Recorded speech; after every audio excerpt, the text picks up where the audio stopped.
Hi, today we're going to talk about close-up rings. Now over the years I've built up an awful lot of equipment, so I've not needed them. So I've been on the internet and I bought for £9 plus the transport, I don't know what that is in dollars, a set of close-up rings. Now there are there are four rings together that screw together. So for this demonstration we're going to use all of them together. I'm going to put them on a standard lens because I don't want to use special lenses, so it's a standard 24 to 85mm lens. First thing we do is put the rings on the camera, and then we put the camera on the rings. Now the problem with this type of deal, it's cheap, and it's cheap for a reason. There is no electronic contact between the rings and the camera, or the lens, the rings and the camera. Now that means that everything is going to be shot at wide open aperture. We have no control over autofocus and we have no control over aperture. Well, that's not too much of a problem as we're going to go in very close anyway. But what quality is it going to give us? Well, they say that quality drops.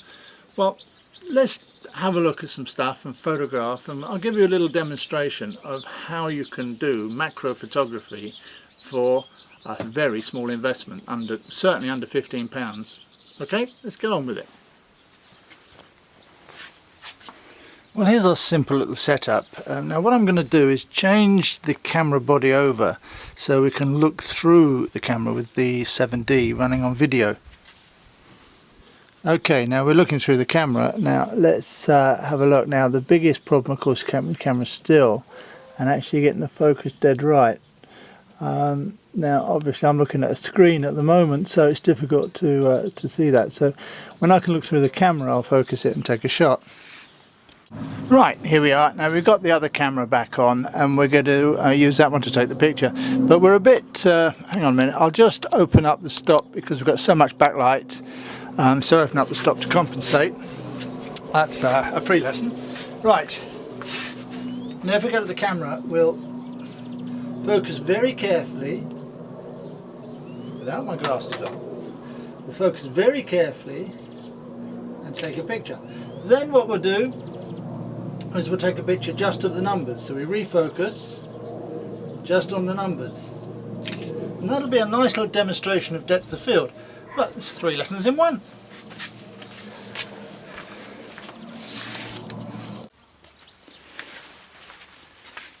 Now one of the great difficulties is the distance between here and here. We can't get an awful lot of light in, but with odd reflectors we could. There's a particularly old pen was scratched, but I wanted to do that because you can see the scratches, then it makes you can actually see how old. Well, you can see all the little things, and it makes it easier to see whether it's in focus.